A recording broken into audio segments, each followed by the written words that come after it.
आजच्या या सखोल चर्चेत आपलं स्वागत आहे. प्रेम आणि आकर्षण हे शब्द आपण रोज वापरतो, नाही का? एकमेकांसाठी वापरतो. पण आज आपण या ओळखीच्या शब्दांमागचं अनोळखी सत्य शोधणार आहोत. आपल्याकडे ओशोंच्या विचारांवर आधारित काही माहिती आहे, जी मोह आणि प्रेम या दोन शक्तिशाली भावनांमधला फरक स्पष्ट करते. म्हणजे आपण सुरुवात करणार आहोत एका सामान्य आकर्षणापासून, आणि हा प्रवास आपल्याला आपल्या आतल्या ऊर्जेपर्यंत घेऊन जाईल. या चर्चेचा उद्देश हाच आहे की आपल्या नात्यांकडे पाहण्याचा एक नवा दृष्टिकोन मिळावा. आणि हा दृष्टिकोन केवळ भावनिक नाहीये, तो मानसिक आणि तितकाच आध्यात्मिक आहे. ओशो आपल्याला नेहमीच्या विचारसरणीच्या पलीकडे पाहायला सांगतात. ते म्हणतात की आपण ज्याला प्रेम समजतो तो अनेकदा निव्वळ एक मोह असतो, एक गैरसमज. आणि हा गैरसमज दूर झाला की मग खऱ्या प्रेमाची सुरुवात होऊ शकते. तर हा प्रवास बाहेरील व्यक्तीकडून आतल्या स्वतःकडे जाण्याचा आहे. चला तर मग याची उकल करूया. आपण नेहमी म्हणतो की मनात त्याचा खूप मोह झालाय. या वाक्यात आपल्याला काही चुकीचं वाटत नाही. पण ओशोंच्या नजरेतून मोह या शब्दात एक नकारात्मक छटा आहे. ती नेमकी काय आहे? म्हणजे मोह म्हणजे नक्की काय? खूप छान सुरुवात आहे. ओशो म्हणतात मोह म्हणजे मालकी हक्क, पजेशन. जेव्हा तुम्हाला एखादी व्यक्ती किंवा वस्तू हवी असते तेव्हा ती तुमची मालमत्ता व्हावी अशी जी तीव्र इच्छा असते ना, तो म्हणजे मोह. गंमत बघा, मोहात पडलेली व्यक्ती समोरच्या व्यक्तीकडे एक व्यक्ती म्हणून पाहतच नाही, ती एक वस्तू म्हणून पाहते. एक अशी वस्तू जी आपल्या आनंदाचं साधन आहे. आणि इथेच सगळा घोळ सुरू होतो. म्हणजे समोरच्या व्यक्तीच्या स्वातंत्र्याचा, तिच्या अस्तित्वाचा विचारच केला जात नाही? अजिबात नाही. उलट त्या व्यक्तीला बांधून ठेवण्याची, तिच्यावर नियंत्रण ठेवण्याची प्रवृत्ती वाढते. आणि या मालकी हक्काच्या भावनेतूनच पुढचे दोन राक्षस जन्माला येतात. असुरक्षितता. हो, असुरक्षितता आणि मत्सर. ती व्यक्ती सोडून गेली तर, आणि मत्सर, बरोबर. तिने दुसऱ्या कोणाशी बोललं तर. ही जी भीती आहे ना, ही मोहाचा एक अविभाज्य भाग आहे. आणि आपण या भीतीला, या मत्सराला केअरिंग किंवा खऱ्या प्रेमाची निशाणी असं गोंडस नाव देतो. ओशोंनी इथे एक सुंदर उदाहरण दिलंय. जर तुम्ही फुलावर प्रेम करत असाल तर तुम्ही ते तोडणार नाही, कारण तोडल्यामुळे ते फूल मरून जाईल. तुम्ही त्याला पाणी द्याल, त्याची काळजी घ्याल. थोडक्यात काय, मोह फुलाला तोडतो, प्रेम त्याला फुलवतं. हाच मूलभूत फरक आहे. वा, हे उदाहरण खरंच खूप काही सांगून जातं. प्रेम जीवन देतं आणि मोह जीवन हिरावून घेतो. पण मग हे आकर्षण, जी एक नैसर्गिक भावना आहे, ती मोहात का बदलते? ओशो यावर काही सांगतात का? कारण सुरुवात तर आकर्षणातूनच होते. बरोबर. आणि इथेच सगळ्यात रंजक भाग येतो. ओशोंच्या मते विशेषतः पुरुषाचं स्त्रीबद्दलचं आकर्षण हे अनेकदा त्याच्या स्वतःच्या आतल्या अपूर्णतेतून जन्माला येतं. तो बाहेर ज्या स्त्रीला शोधत असतो ती खरं तर त्याच्या आतच दडलेली असते. तो स्वतःच्याच एका हरवलेल्या भागाचा शोध घेत असतो. एक मिनिट, हे थोडं क्लिष्ट वाटतंय. म्हणजे मी जर कुणाकडे आकर्षित होत असेन तर मी त्या व्यक्तीकडे नाही, तर माझ्या आतल्याच कोणत्या तरी कमी असलेल्या गोष्टीकडे आकर्षित होतोय. अगदी बरोबर. याला मानसशास्त्राच्या भाषेत समजून घेऊया. कार्ल यंग नावाच्या प्रसिद्ध मानसशास्त्रज्ञाने ॲनिमा आणि ॲनिमस या संकल्पना मांडल्या, ज्या ओशोनी वापरल्या आहेत. यानुसार प्रत्येक पुरुषाच्या मनात, त्याच्या अंतर्मनात एक स्त्री प्रतिमा म्हणजे ॲनिमा दडलेली असते, आणि प्रत्येक स्त्रीच्या मनात एक पुरुष प्रतिमा म्हणजे ॲनिमस दडलेली असते. ही एक मानसिक आणि भावनिक ऊर्जा आहे. जोपर्यंत पुरुष आपल्या आतल्या या स्त्री ऊर्जेला ओळखत नाही, तिला स्वीकारत नाही, तोपर्यंत तो ती ऊर्जा बाहेरच्या प्रत्येक स्त्रीमध्ये शोधत राहतो. अच्छा, म्हणजे तो एका व्यक्तीच्या प्रेमात पडत नाही, तर आपल्या आतल्या त्या प्रतिमेच्या, त्या कल्पनेच्या प्रेमात पडतो.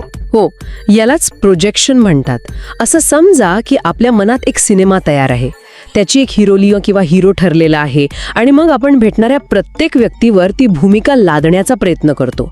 आपण त्या व्यक्तीला पाहतच नाही, आपण आपल्या कल्पनेला तिच्यावर चिकटवतो. आणि मग जेव्हा ती व्यक्ती आपल्या कल्पनेप्रमाणे वागत नाही तेव्हा आपला भ्रमनिरास होतो. आपल्याला वाटतं की ती व्यक्ती बदलली.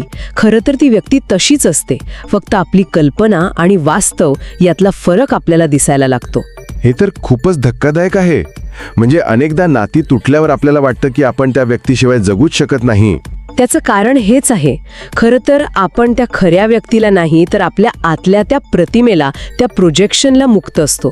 आपल्याला वाटतं की आपल्या अस्तित्वाचा एक तुकडाच कोणीतरी घेऊन गेलाय. ओशोंच्या मते हाच स्वतःला ओळखण्याचा प्रवास आहे.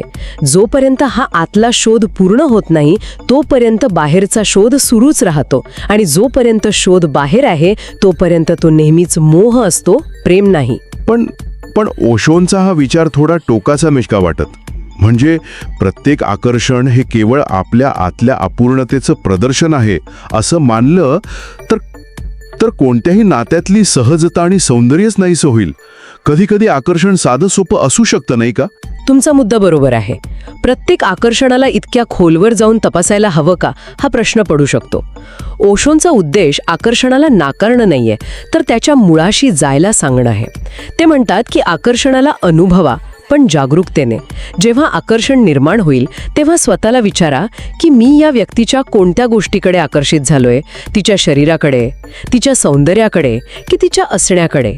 हा प्रश्नच तुम्हाला मोहाच्या पलीकडे घेऊन जाऊ शकतो, कारण या शोधात सगळ्यात आधी लक्ष जातं ते शरीरावर. आणि ओशो म्हणतात की जोपर्यंत लक्ष फक्त शरीरावर आहे तोपर्यंत ते प्रेम असूच शकत नाही. तो शुद्ध मोह आहे. कारण शारीरिक सौंदर्य हे क्षणभंगूर आहे. ते कालाप्रमाणे बदलतं. आज जे आकर्षक वाटतं ते उद्या तसंच राहील याची खात्री नाही. आणि इथेच खरा बदल घडतो. ओशोंच्या मते जेव्हा एखादी व्यक्ती शरीराच्या पलीकडे जाऊन त्या व्यक्तीच्या असण्यावर म्हणजे बीइंगवर प्रेम करायला लागते तेव्हा मोहाचं रूपांतर प्रेमात होतं. असणं म्हणजे काय, तर त्या व्यक्तीचं अस्तित्व, तिचं चैतन्य, तिची ऊर्जा. असं समजा की शरीर हे एक सुंदर घर आहे. मोहात पडलेला माणूस घराच्या बाहेरील रंगाला आणि रचनेला भुलतो, पण प्रेम करणारा माणूस त्या घरात राहणाऱ्या व्यक्तीवर प्रेम करतो, त्या घराच्या आतल्या वातावरणावर प्रेम करतो. शरीर हे केवळ एक माध्यम आहे, एक बाह्य आवरण. प्रेम त्या आवरणाच्या आत दडलेल्या खऱ्या व्यक्तीला ओळखतं आणि स्वीकारतं. तुम्ही म्हणताय की प्रेम म्हणजे त्या व्यक्तीच्या असण्यावर प्रेम करणं, पण हे इतकं सोपं नाहीये. आपलं लक्ष तर आधी शरीराकडेच जातं. या नैसर्गिक ओढीला, या आकर्षणाला मोहाच्या चक्रातून बाहेर कसं काढायचं? कारण हे सगळं ऐकायला खूप छान वाटतं, पण प्रत्यक्षात आणणं खूप अवघड आहे. अगदी बरोबर. आणि म्हणूनच ओशो मोह किंवा कोणत्याही भावनेला दाबून टाकायला, सप्रेशन करायला पूर्णपणे नकार देतात. कारण आपल्यावर लहानपणापासूनच हेच संस्कार झालेले असतात की वाईट विचारांना, वाईट भावनांना दाबा, त्यांना मनात येऊ देऊ नका. पण मानसशास्त्राचा साधा नियम आहे, ज्या गोष्टीचं तुम्ही दमन करता ती गोष्ट अधिक शक्तीने परत येते. ती तुमच्या नकळत तुमच्या वागण्यावर नियंत्रण मिळवते. म्हणजे जर मी माझ्या मोहाला दाबण्याचा प्रयत्न केला तर तो अजूनच कोणत्या तरी विचित्र मार्गाने बाहेर येईल. नक्कीच.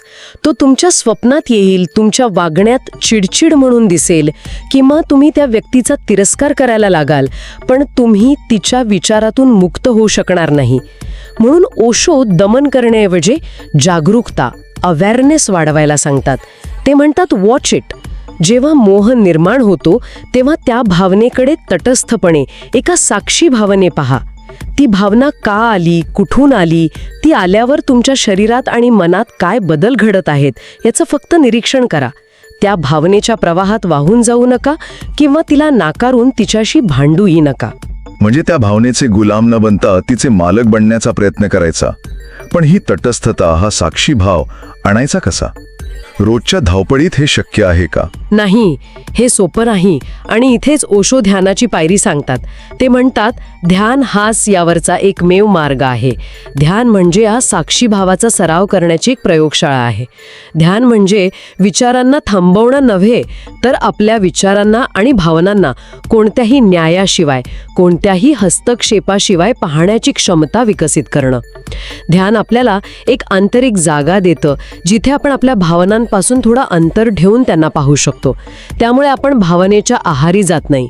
हळूहळू तुम्हाला कळायला लागतं की मी म्हणजे माझ्या भावना नाही, मी त्या भावनांना पाहणारा आहे. हाच बोध तुम्हाला मोहातून मुक्त करतो.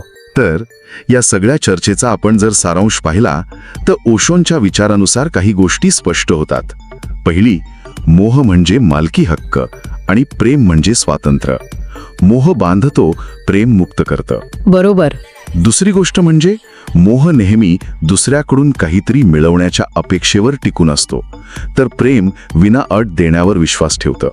प्रेमात आनंद देण्यामध्ये आहे, घेण्यामध्ये नाही. आणि तिसरी आणि सगळ्यात महत्त्वाची गोष्ट म्हणजे मोहात माणूस आंधळा होतो, तो फक्त आपल्या कल्पनेत जगतो. तर प्रेमात माणसाला डोळे मिळतात, तो समोरच्या व्यक्तीला तिच्या खऱ्या स्वरूपात, तिच्या सगळ्यात चांगल्या वाईट गोष्टींसकट स्वीकारतो. अगदी बरोबर. या सगळ्याचा अंतिम संदेश हाच आहे की खरा प्रवास हा बाहेरून आतकडे आहे. आपण बाहेर ज्या परिपूर्णतेचा शोध घेतोय ती खरं तर आपल्या आतच आहे. मोहापासून मुक्ती म्हणजे आकर्षणापासून पळून जाणे नव्हे किंवा स्त्री पुरुषांचा तिरस्कार करणे नव्हे, तर स्वतःला इतक्या खोलवर समजून घेणे की बाहेरच्या कोणाचीही गरज तुम्हाला अपूर्ण वाटणार नाही. जेव्हा तुम्ही स्वतःमध्ये पूर्ण असता तेव्हा तुम्ही दुसऱ्या व्यक्तीवर प्रेम करू शकता, कारण तेव्हा तुम्हाला तिच्याकडून काही हवं नसतं. तुम्ही फक्त तुमच्यातला आनंद देऊ इच्छिता. हीच प्रेमाची अवस्था आहे. आणि खूप खोलवरचा दृष्टिकोन दिला आहे. मोह, प्रेम, आकर्षण या भावना किती गुंतागुंतीच्या आहेत आणि त्यांचं मूळ आपल्या आतच किती खोलवर रुजलेलं आहे हे यातून स्पष्ट होतं. ही एका अत्यंत गहन विषयाची केवळ एक ओळख होती, पण ती खूप खूप विचार करायला लावणारी आहे. जाता जाता एक विचार मनात येतो. आपल्याकडील माहितीमध्ये ओशोंच्या एका प्रसिद्ध पुस्तकाचा उल्लेख आहे, संभोग से समाधी की ओर. या शीर्षकातच एक मोठी शक्यता दडलेली आहे. आपण ज्याला केवळ आकर्षण किंवा शारीरिक ऊर्जा समजतो ती खरंच तेवढीच मर्यादित आहे का, की ती एका मोठ्या आध्यात्मिक परिवर्तनाची पहिली पायरी असू शकते? जर शारीरिक आकर्षण ही ऊर्जेची सर्वात प्राथमिक आणि नैसर्गिक पातळी असेल, तर त्याच ऊर्जेला ध्यानाच्या आणि जागरूकतेच्या माध्यमातून एका उच्च पातळीवर, एका सर्जनशील किंवा आध्यात्मिक पातळीवर रूपांतरित करता येऊ शकतं का? मोह ही जर पहिली पायरी असेल, तर ध्यान त्या पायरीवरून थेट समाधीकडे झेप घेण्याचं साधन असू शकतं का? यावर विचार करायला नक्कीच हरकत नाही.